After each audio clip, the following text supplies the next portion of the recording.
Pemirsa, selamat berjumpa dalam acara perbincangan kita dan kita sekarang berada di kawasan Desa Cemagi, Kecamatan Mengui, Badung.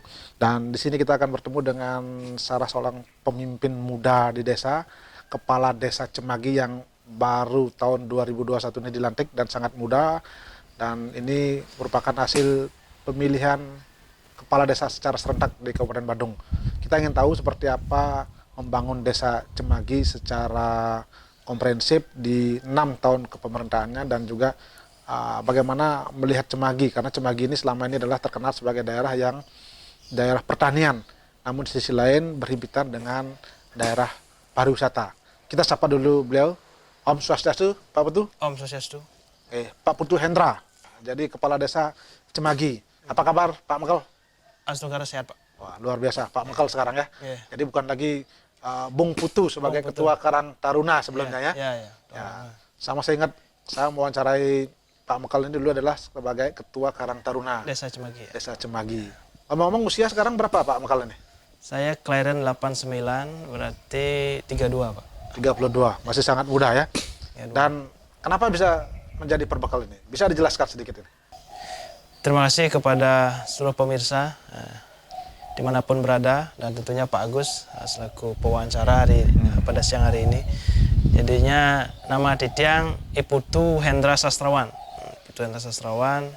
Nah, Tiang mengikuti pemilihan perbekal pada hari Minggu tanggal 7 Februari 2021. Jadinya dilantik pada tanggal 26 Februari 2021 dan mulai bekerja pada tanggal 2 Maret 2021. Jadinya sekarang tanggal 25 Maret, jadinya sekitar 23 hari sudah kita bekerja sebagai perbekal Desa Cemagi. Jadinya keinginan saya untuk mencalonkan diri awalnya untuk menjadi perbekal. Nah, pertama memang saya di desa sudah mengabdi mulai tahun 2009 Pak. Mulai tahun 2009 saya mengabdikan diri di desa baik sebagai Karang Taruna maupun ikut kepanitiaan di desa. Jadi 2009, kemudian 2014 saya menjadi ketua Karang Taruna Desa Cemagi sampai 2017. Kemudian 2017 sampai 2020 menjadi ketua Majelis Pertimbangan Karang Taruna Desa Cemagi. Kemudian 2020 ada perhelatan pemilihan perbekal serentak Kabupaten Badung. Saya mengikuti pemilihan tersebut sampai akhirnya hari H terpilih menjadi tanggal 7 Februari 2021. Jadinya pada saat pemilihan perbekal tersebut, pada saat pencalonan, tentunya sebelum menjadi calon, Titiang meminta doa restu, dukungan pertama dari keluarga kecil, kemudian dari keluarga besar dan Astungkara. Keinginan Titiang niki mendapat support dan dukungan dari keluarga, dan tentunya juga mendapat dukungan dari Banjar Titiang, Banjar Tangkeban. Nah, kemudian juga mendapat dukungan dari Pesmetonan Titiang Wenten Ring Desa Cemagi. Jadinya berdasarkan 3 dukungan ini, Titiang memberanikan diri mencalonkan diri menjadi perbekal. Nah, sejak itu saya merancang untuk teknis kampanye. Kemudian kebetulan sekarang pandemi Covid, sehingga kampanyenya lebih banyak di media sosial. Nah, ini merupakan garapan generasi muda khususnya di media sosial ini. Nah, sehingga itu peluang-peluang saya untuk maju untuk menjadi perbekal Desa Cemagi. Dan tentunya secara keterpilihan memang salah satunya mewakili generasi milenial, generasi muda, dan tentunya adalah mewakili Banjar, selanjutnya mewakili desa untuk setelah terpilih menjadi perbekal Desa Cemagi. Saya kira itu awalnya Pak Gus. Ya, saya lihat sebelum Pak Putu menjadi perbekal di Cemagi, saya lihat selain aktif di Karang Taruna sebagai ketua, kemudian juga pembina di situ, juga di luar banyak sekali ada organisasi yang Anda ikuti dalam hal organisasi keagamaan. Bisa dijelaskan soal itu? Ya, jadinya kalau di luar desa, di luar kegiatan di desa, khususnya Karang Taruna, kebetulan saya juga dari 2009 aktif di majelis, dulu namanya Majelis Utama Desa Pakraman. Nah, tahun 2009 saya diajak oleh Profesor Windia untuk aktif di Majelis Utama Desa Pakraman dari 2009 sampai dengan 2019, namanya MUDP, Mas. Masih ketuanya Bapak Jero Gede Sweno. Nah, kemudian dari 2019 itu MUDP menjadi Majelis Desa Adat Provinsi Bali, dan saya juga tetap diikutkan oleh Bendesa Agung, Ida Polisi Agung untuk aktif khususnya di Bage 5 di bagian data. Nah, tentunya selain itu di MDA dan MUDP, tentunya juga diajak Sarang Ida Pelisir selaku Ketua FKUB Provinsi Bali, selaku Ketua Forum Generasi Muda Lintas Agama. Dan tentunya itu beberapa organisasi yang saya ikuti itu menambah pengetahuan saya, menambah cara berpikir dan wawasan saya sehingga bisa menambah kemampuan kinerja saya saat nanti mengabdikan diri saya di desa sebagai perbekal desa Cemagi. Dan tentunya ini saling keterkaitan antara apa yang saya dapat, pengalaman saya dapat di luar, saya bisa implementasikan untuk membangun desa Cemagi ini. Ya, berarti Anda memang sebelumnya memang sebagai seorang aktivis di sejumlah kegiatan ya, baik di Kumatan maupun di kegiatan sosial. Kemudian kenapa ingin mengabdi di desa sebagai perbekal ya? Ya, pertama memang salah satu memang ini tanah kelahiran, jadinya desa Cemagi adalah saya lahir di sini, kemudian saya besar di sini, jadinya dari umur 8 tahun, saya lahir 89, kemudian sampai dengan 2021 belum pernah saya pindah dari desa ini, jadinya selama 32 tahun lahir besar dan di sini. Jadinya saya juga punya keinginan dan punya rasa pengabdian. Saya ingin membangun desa saya selain saya aktif di luar. Sekarang bagaimana ilmu yang saya dapat di luar itu saya implementasikan di desa untuk membangun desa Cemagi ini. Jadinya saya lahir di sini, besar di sini dan mungkin sampai akhir pun sampai mati pun di sini, sehingga apa yang saya dapat di luar itu saya coba implementasikan di desa dan sungkawa mendapat dukungan dari masyarakat. Banyak pihak berpikir anak-anak muda sekarang dengan kemajuan teknologi itu mestinya tampil dalam hal kepemimpinan mulai dari desa, tingkat yang lebih tinggi. Apakah itu juga menjadi motivasi sehingga Anda berani tampil di desa? Ya, salah satunya adalah makanya dalam visi yang saya miliki mewujudkan Cemagi yang mandiri, kreatif, produktif dan berbudaya menuju Cemagi era baru. Di mana perubahan besar di abad ini adalah terkait dengan ditemukannya sebuah alat yang namanya internet dan handphone ini. Sehingga handphone ini sangat merubah tatanan global ya, tatanan dunia, bahkan tatanan kehidupan. Dulu ada televisi, ada radio, kemudian dan ada PlayStation mungkin berbagai macam, tapi sekarang semuanya ada di sini. Dan benda ini hanya sebagian besar dipahami oleh generasi milenial atau generasi muda untuk menggunakannya secara lengkap. Dan oleh karena ini peluang khususnya bagi generasi muda di dalam menggunakan peluang-peluang khususnya di media sosial ataupun di media internet itu, sehingga banyak hal yang bisa dilakukan oleh generasi muda. Satu, memang mereka dari segi fisik, dari segi masih energik. Nah, kemudian yang kedua dari segi pemikiran masih mampu mengingat hal-hal strategis. Sehingga dari sana peluang generasi muda untuk menjadi pemimpin ke depan itu sangat besar, karena memang zamannya sekarang adalah zamannya IT gitu, yang dikuasai memang sebagian besar oleh generasi muda, karena memang eranya sekarang adalah generasi X ya, yang merupakan generasi milenial yang memang zamannya saat ini adalah memang miliknya generasi muda gitu, karena perubahannya begitu cepat gitu, sehingga harus memang dikerjakan dengan cepat dan memang harus dengan IT atau media sosial itu. Gitu. Baik Pak Pakal, kita hentikan dulu sejenak. Perbincangan ini menarik sekali karena kita banyak sekali kan elaborasi khususnya terkait dengan potensi di desa Cemagi yang akan Anda garap ya. Dan pemirsa, kami akan kembali nanti setelah pariwara berikut ini.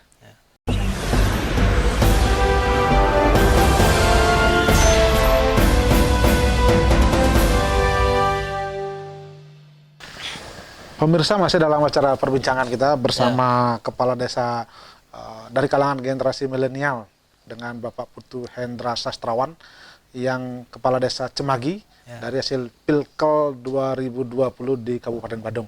Tadi sudah dikatakan apa motivasinya untuk menjadi Kepala Desa, pemimpin di desa, karena ingin mengabdi dan juga kemajuan teknologi tidak bisa dihindarkan. Sekarang generasi milenial memang layak untuk tampil dalam beberapa aspek pembangunan. Kita lanjut ke Pak Putu.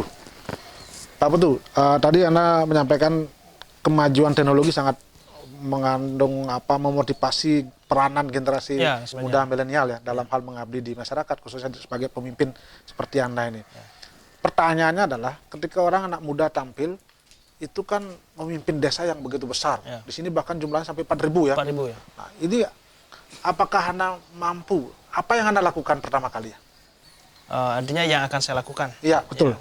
Jadinya pertama tentunya dasarnya adalah sesuai dengan penyampaian visi misi saya dan juga tentu dengan potensi yang ada di desa. Seperti yang saya sampaikan tadi, visi misi saya adalah mewujudkan Cemagi yang mandiri, kreatif, produktif dan berbudaya.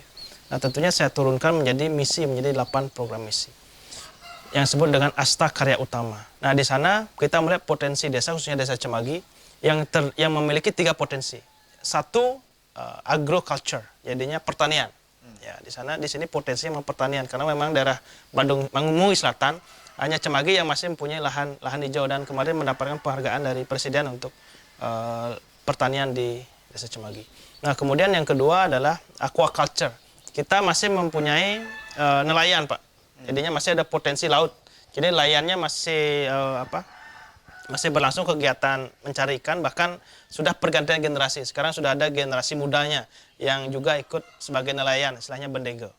Nah, kemudian yang ketiga ada pariwisata yang melengkapi 2 hal tadi. Jadinya kalau di pertanian tuh organisasi Subak yang masih aktif, ada Pekaseh dan ada Pangliman di sini. Di bawah Pekaseh ada Pangliman yang mengurusi setiap Subak yang ada di Cemagi. Di Cemagi niki ada organisasi Subak Cemagilet yang diketuai oleh Pekaseh dan didampingi oleh para pangliman-pangliman di setiap Subak. Dan kemudian juga di nelayan ada kelompok Baruna 1 di Seseh, Baruna 2 di Sosogan, dan Baruna 3 di Mengening. Dan kemudian juga ada pariwisata, ada akomodasi pariwisata, baik villa maupun hotel maupun restoran yang ada di Cemagi yang melengkapi, yang mendukung 2 hal itu, yaitu perikanan dan pertanian itu. Nah, kemudian terkait langkah ke depan, tentunya kita melihat potensi desa.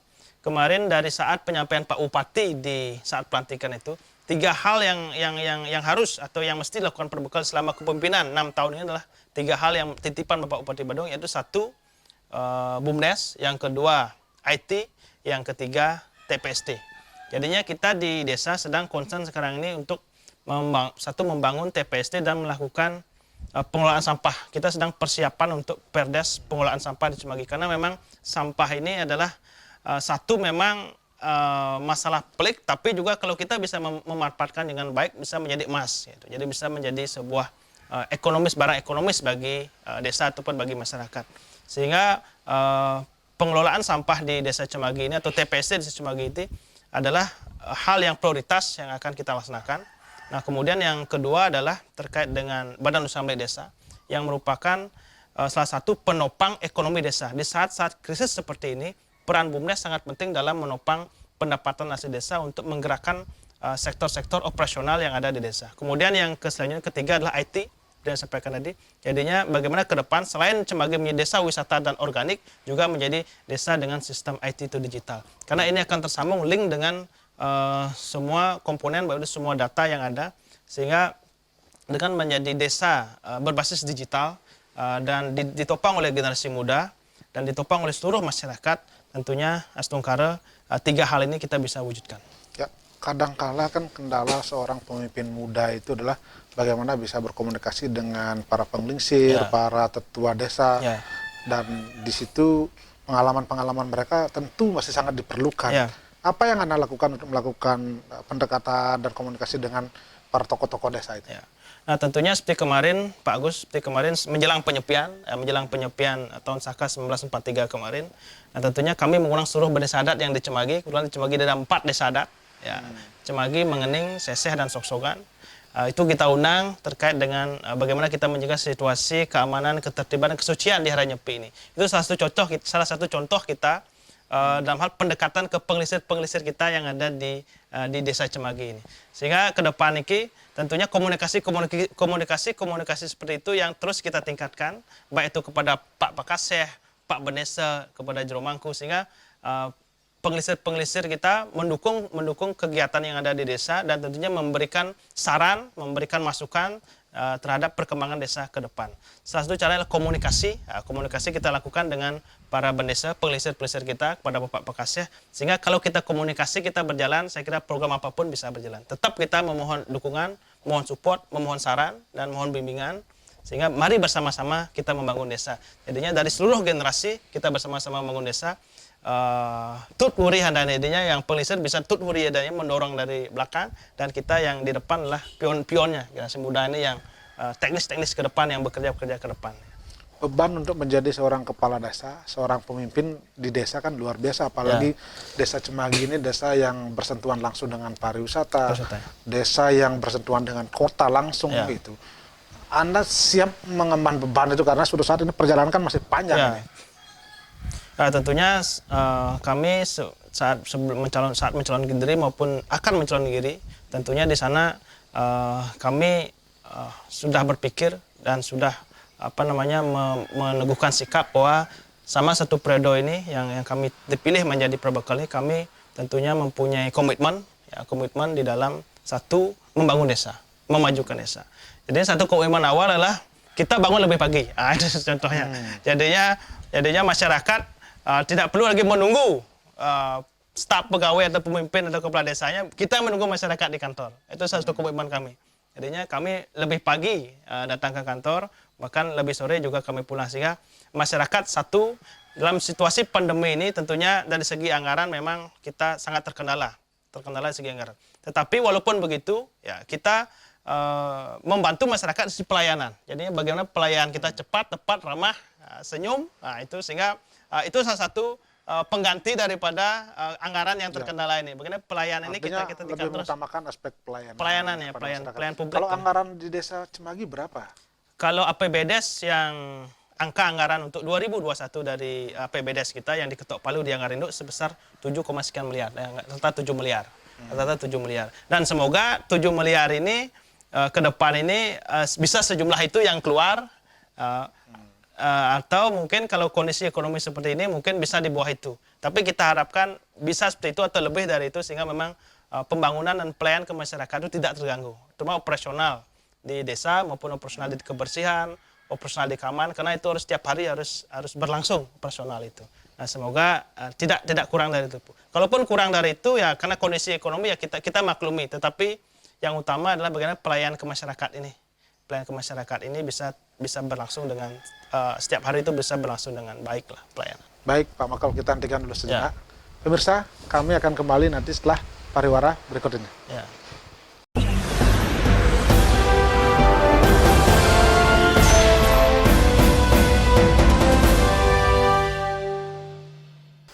Pemirsa, masih dalam acara perbincangan kita bersama Perbekal Desa Cemagi, Bapak Putu Hendra Sastrawan.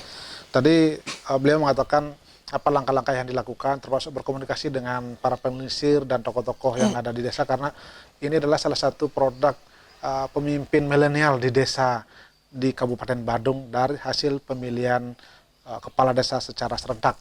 Dan saya lanjut ke Pak Makal.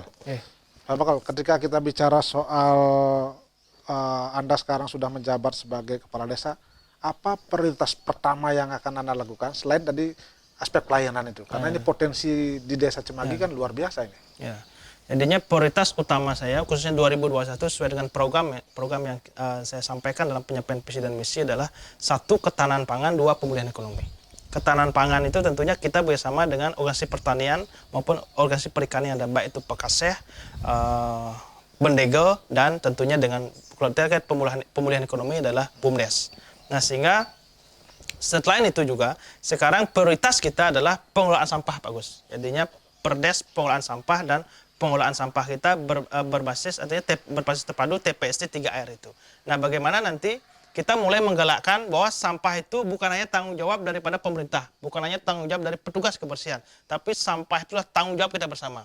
Bagaimana desa Cemagi ini merupakan ingin kita menjadi daerah tujuan wisata, salah satu komponen utamanya desa itu 1 adalah bersih, 2 itu aman. Jadinya kebersihan itu memang dan keamanan itu adalah tugas tanggung jawab kita bersama. Sehingga prioritas utama saya adalah 1 sesuai dengan program, yaitu ketahanan pangan dan pemulihan ekonomi. Selain itu juga adalah pengelolaan sampah.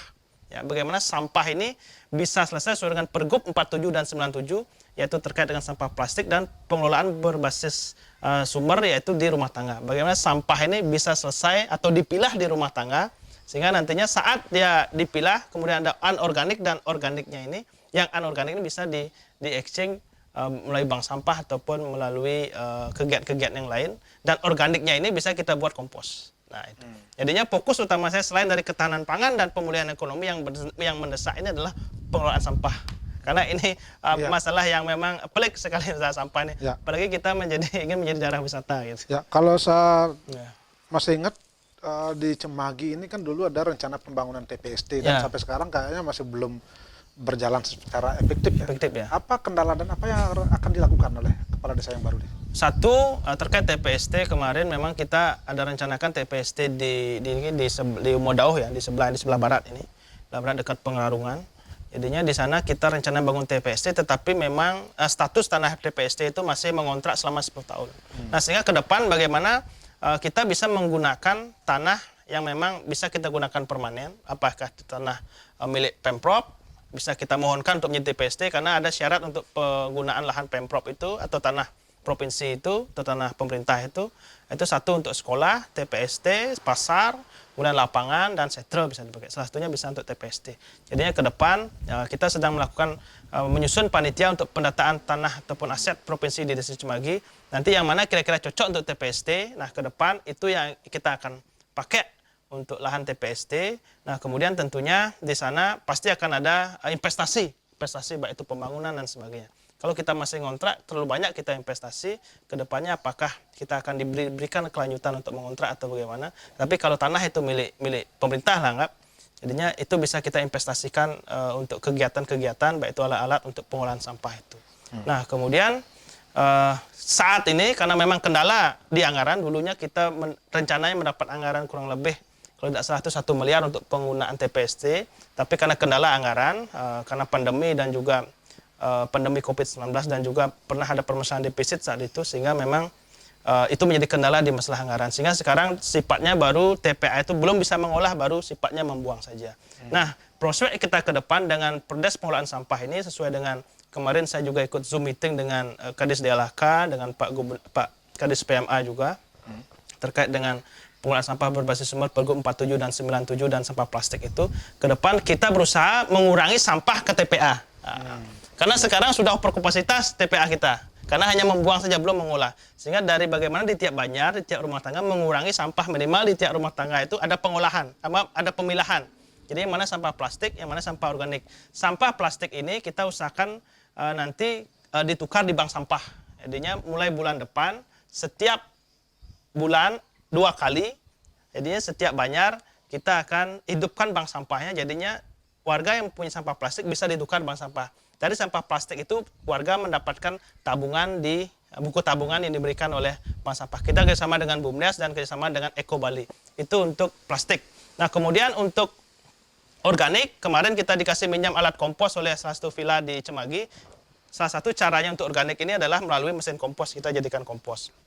Nah mungkin dengan cara itu dari 100% sampah yang ke TPA mungkin 50% itu bisa kita kurangi. Nah yang selanjutnya ini harus kita memang carikan cara-cara agar memang sesuai programnya kemarin itu dari beberapa project itu adalah zero waste. Jadi kalau memang zero waste sampah itu selesai di rumah tangga atau di banjar, jadi TPA kita tidak perlu gitu. Jadi kuncinya ini di sumber sampah ini kan sesuai dengan Pergub 47 dan 97 itu pengolahan sampah berbasis sumber. Jadi sumbernya selesai kita misalnya di rumah tangga, di banjar dan di beberapa villa, penginapan, restoran itu selesai di sana, jadinya TPA sudah tidak perlu lagi karena sudah selesai di sana gitu. Kadang-kala kan persoalannya adalah bagaimana memberikan kesadaran dan pendidikan kepada masyarakat. Nah, ketika masyarakat pandai dan sadar melakukan pemilahan sampah, itu biasanya cepat selesai. Apakah ada sanksi yang disiapkan kalau misalnya tidak menerapkan sampah itu habis di rumah tangga seperti itu? Ya, begini. Jadinya untuk sanksi kita belum bisa memberikan karena Perdes ini belum selesai, masih penggodokan untuk Perdes. Tetapi nanti selain Perdes, kita juga kebetulan kita di Cemagi ini 4 desa adat. Nah di desa adat nanti kita mohonkan untuk buat perarem. Saya kira dari dinas sudah menginstruksikan untuk buat perarem terkait kebersihan. Nah mungkin dari desa adat bisa memberikan sanksi untuk masing-masing krama dari desa adatnya. Jadi kebetulan kita 4 desa adat, kita nanti mohonkan ke 4 desa adat untuk buat perarem terkait dengan pengolahan sampah dilengkapi dengan Perdes pengolahan sampah di desa. Nah tentunya nanti terkait pemilihan ini kita nanti kerjasama dengan ibu-ibu PKK maupun ibu-ibu desa Wisma untuk ikut bersama-sama melakukan pengolahan dan juga kita punya tiap banyak itu kadar bank sampah. Nah ini perlu kita hidupkan lagi karena kemarin sempat vakum karena masalah insentif sehingga vakum. Nah, kembali kita aktifkan, tapi beberapa banyak sudah aktif, sudah per bulan tuh 2 banyak Sangyangan dan Kejakangin sudah aktif dia, 1 bulan tuh bisa 2 kali dia untuk penukaran sampah ini lewat kerjasama dengan Eko Bali. Kalau selama ini di Cemagi kan juga adalah daerah pariwisata, Ya. ada nggak komplain dari turis-turis yang punya villa, punya tempat wisata di sini terkait dengan sampah di sini ya? Ada khususnya yang di TPST, yang di TPA itu, karena satu bau, yang kedua memang asap. Tapi kemarin untuk bau kita sudah tanggulangi dengan ekoenzim. Jadinya kita punya kerjasama dengan Jipapuri, ekoenzim itu kita pakai semprot untuk TPA kita. Nah, untuk asapnya ini memang sulit, masih kita coba untuk mengurangi. Jadinya saat ini kita sementara bawa ke Suwung dulu. Sama sebagai sebenarnya tidak menyelesaikan masalah, cuma memindahkan masalah saja. Tapi kedepannya kita harus selesaikan masalah itu di Cemagi itu, jangan bawa ke Suwung lagi masalah kita. Baik, kita hentikan dulu sejenak Pak Mekal dan pemirsa, kami akan kembali nanti setelah pariwara berikut.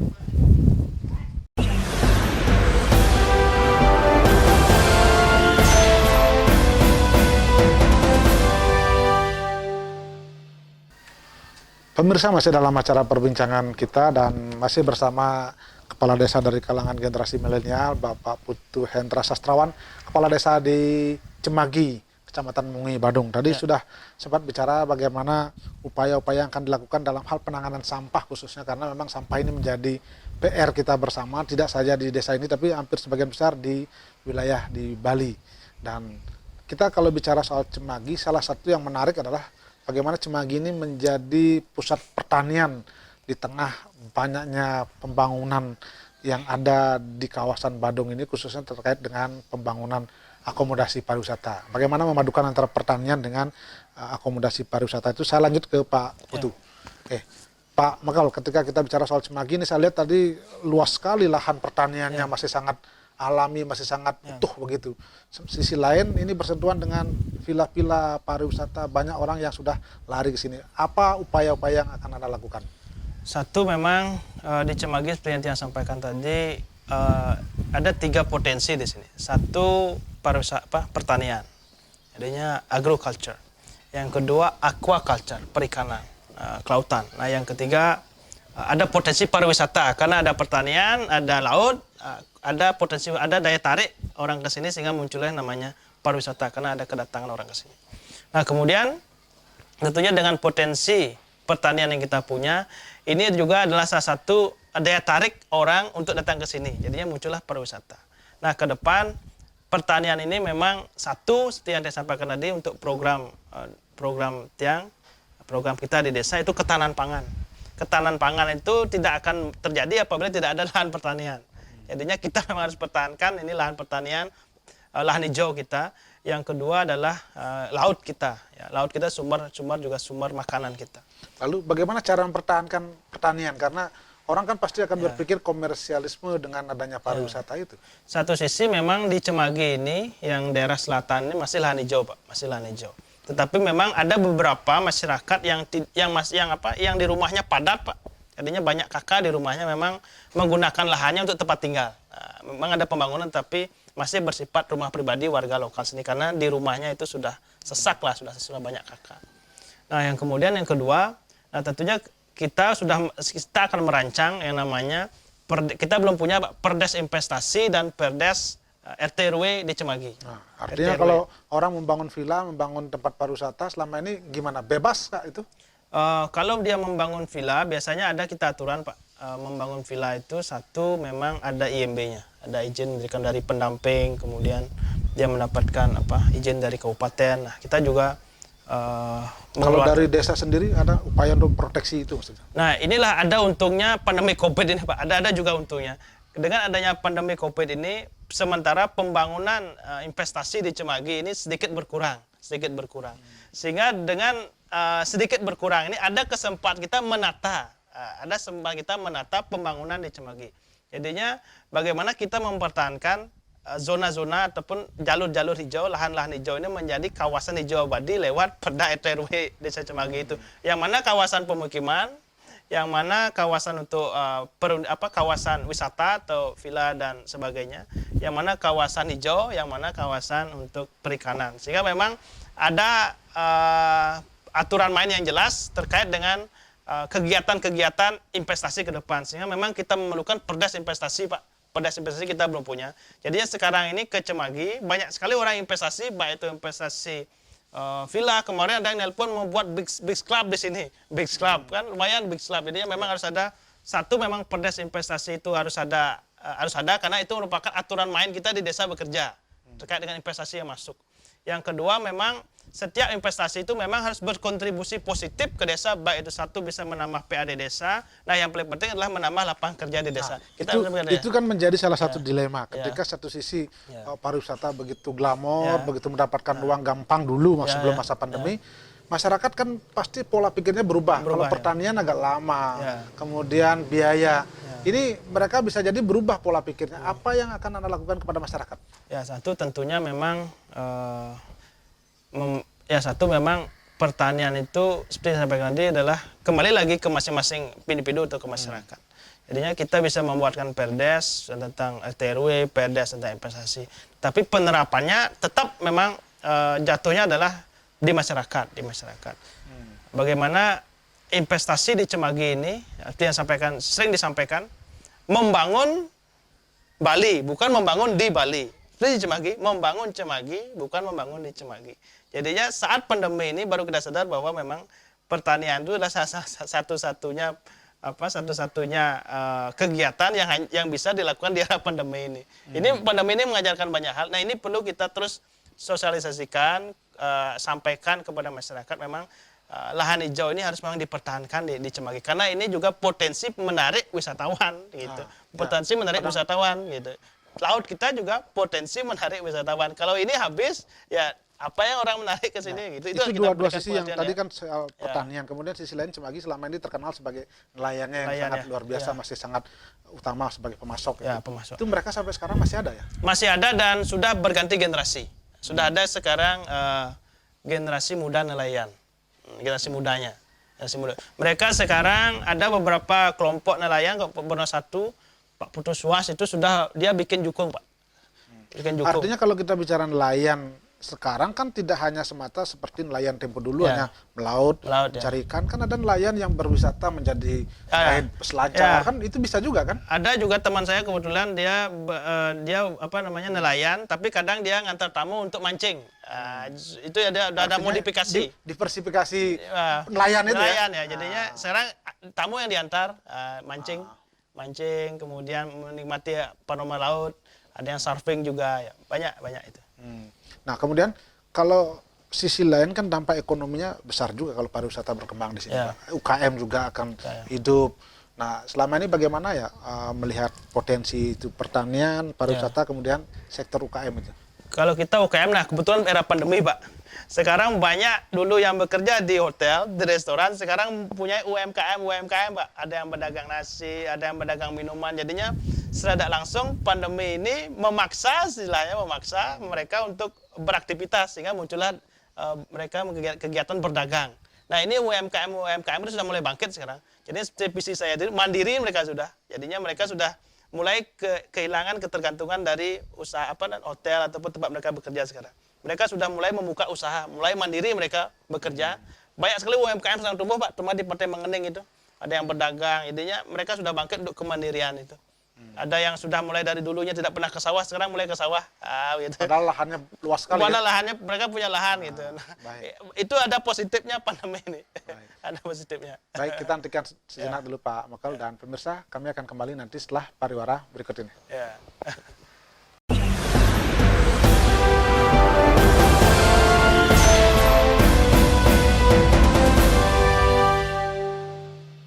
Pemirsa, masih dalam acara perbincangan kita bersama Kepala Desa dari kalangan generasi milenial, Bapak Putu Hendra Sastrawan, Kepala Desa di Cemagi, Kecamatan Mengui, Badung.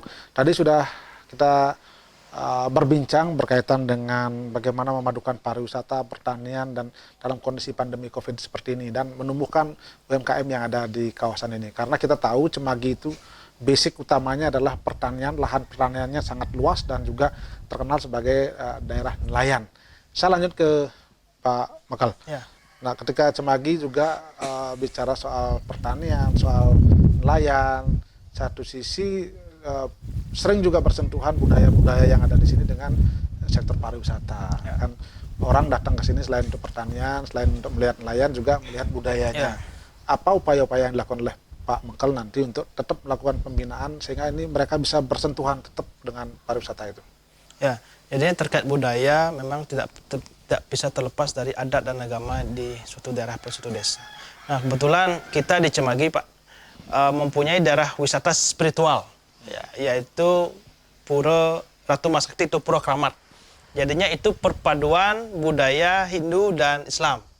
Jadinya di sana orang sembahyang juga sebagai simbol kerukunan. Nah, kebetulan kita juga di Forum Pemuda Lintas Agama. Di sana simbol kerukunan. Jadinya orang Muslim dan orang Hindu sembahyang sama-sama di sana karena leluhurnya di sana dari Belambangan di Seseh, program Seseh. Nah, jadinya setiap hari-hari penting kalau kita di Hindu pecah pegarwasi di sana udalan Pak Puja Wali. Kalau di hari Muslim mungkin hari-hari hari-hari khusus di umat Muslim itu biasanya sebelum Covid banyak orang yang ziarah ziarah ke sana. Bisa 3 bis, 4 bis. Nah, itu sudah satu wisata spiritual.